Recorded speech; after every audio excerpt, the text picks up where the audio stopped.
මම ඔබගෙන් වටින ප්‍රශ්නයක් අහන්නම්. මට කියන්න ඔබට පාරේ යනකොට මාලයක් වැටිලා තියෙනවා දැකලා ඒ මාලේ හම්බ වෙනවා. ඔබ ඔය මාලේ අරගෙන කරේ දා ගන්නවා. ඒ වගේම ඔබට පරම්පරාවෙන් උරුම වෙච්ච මාලයක් තියෙනවා. අම්මා කියනවා පුතේ මගෙත් ආච්චි අම්මා තමයි මේක දුන්නේ පරම්පරාවෙන් ආවේ. මම බොහොම අමාරුවෙන් මේක රැක්කේ උඹත් මේක රැකගනි. මට කියන්න පින්වතුනි ඔය දෙකෙන් ඔබ වැඩිපුරම රකින්නේ මොන මාලේද?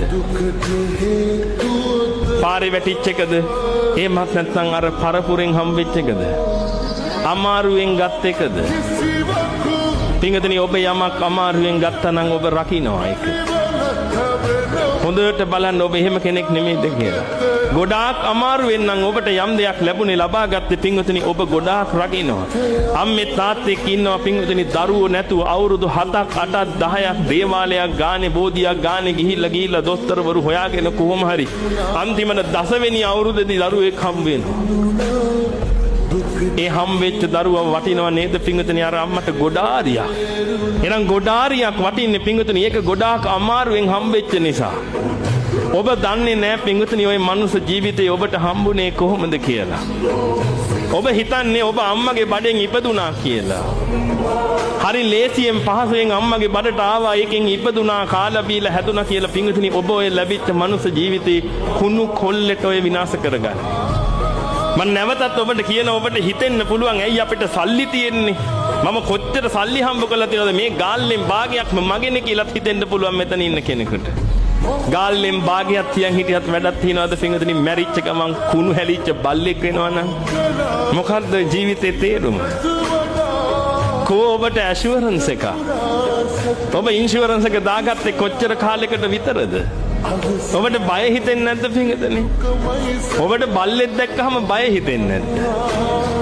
ඇඟ හිරි වැටිලා යන්නේ නැද්ද බල්ලෙක් දැක්කහම? කුණු වෙලා පණුව ගහලා කකුල අද්දාද්ද යනවා පොළු පාරවල් විතරයි හම් වෙන්නේ. ඔබගේ ඇඟ හිරි වැටිලා යන්නේ නැද්ද? පින්වතුනි ඔය මිනිස්සෙක්නේ. බලන්නකො ඒක කරගත්තේ අපරාධේ. ඔය මිනිස්සෙක්නේ ඔය බල්ල වෙලා අද පණුව ගගහ යන්නේ. ඔබ පාරේ ඇවිදගෙන යනකොට තුම්මන් හන්දියක් ගානේ දැක්කේ නැද්ද පෙරේත තටු තියලා තියෙනවා. පින්වතුනි ඔය කවුරු හරි අම්මෙත් තාත්තෙක් එක්ක නේද ඔය අල්ලලා බෝතලයකට දාලා මහ මුහුදේ ගිහින් දැම්මේ. අම්මෙත් තාත්තෙක් ඔබ වගේමයි ඔය කටයුතු කරගෙන ගියේ. එහෙනම් ඔබට ඕවා දකින්නකොට ඇඟ හිරි වැටිලා යන්න එපා. ඔබට මොලයක් බුද්ධියක් තියෙනවා නම් ඔබට තේරෙන්න එපා හත් දෙයියනේ මටත් මේ ටික වුණොත් මොකද්ද මං කරන්නේ? ඔය බෝතලයක් ඇතුළට යන පෙරේතෙක් පින්වතුනි මෛත්‍රී බුදුරජාණන් වහන්සේ ලෝකේ පහළ වෙනකොට තමයි ඔතනින් මිදෙන්නේ. ලේසි වැඩක්ද මේ? මැරෙන එක කුණු පෙරේතය වෙනවා. හිතලා බැලුවද ඔබ මේ මරණයෙන් පස්සේ ඔබට මොනව වෙයිද කියලා? හැබැයි ඔබ හිතලා බැලුව නේද හෙට බස් එක මිස් වුණොත් මොකේද යන්නේ කියලා? බලන්න ඔබ හිතනේවා හෙට බස් එක මිස් වුණොත් මම මොකේද යන්නේ? ඒව හිතනවා. ඔබ දැන් මලොත් මොකද වෙන්නේ? ඔබ මේ දේශනාව හමාර කරලා යනකොට බස් එකේ හැපිලා මලොත් ඔබට මොකද වෙන්නේ කියලා ඔබ හිතවද? ගාල්ලෙන් භාගයක්ම මගේනේ ඒකින්ද මට ප්‍රශ්නයක් නැහැ කියලා හිතුණද? මමනේ ඉගෙනගත්ත හොඳම කෙනා මට PhD 3ක් තියෙනවනේ ඒක නිසා මට ප්‍රශ්නයක් නැහැ කියලා හිතුණද? පිටින් ඔක්කොම ඉවරයිනේ. අපි කියන්නේ chapter close කියලා.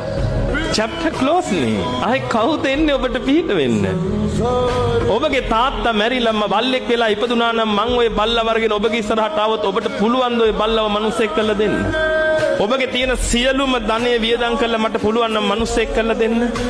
කාටද පුළුවන්? යන්න සක්‍ර දේවේන්ද්‍රයා ගාවට ගිහිල්ලා කියන්න මගේ තාත්තව මම බල්ලෙක් කියලා මිනිස්සෙක් කරලා දෙන්න. මහා බ්‍රහ්මයාට කියන්න. බුදුහාමුදුරන්ට කියන්න පුළුවන්ද? ඉතින් ඔබගේ ඇඟේ හිරි වැටිලා යන්නේ නැද්ද? ඔබ වටින මනුස්ස ජීවිතයක් ගත්ත කෙනෙක්. ඔතනින් කන්වර්ට් වෙන්න යන්නේ බල්ලෙකුට නම් මොන අපරාධයක්ද ඔබ ඔය කරගන්න යන්නේ? ඔය කන්වර්ට් වෙන්න යන්නේ පින්වතුනි තිරිසනෙකුට නම් එහෙමත් නැත්නම් පෙරේතෙකුට නම් මොන අපරාධයක්ද ඔය කරගන්න යන්නේ කියලා. ඔබ මේ ආත්මය ලැබුණේ කොහොමද කියලා හරියාකාරව දන්නවනම් පින්වතුනි ඔය විදියට ඔය ජීවිතේ ගත කරන්නේ නැහැ.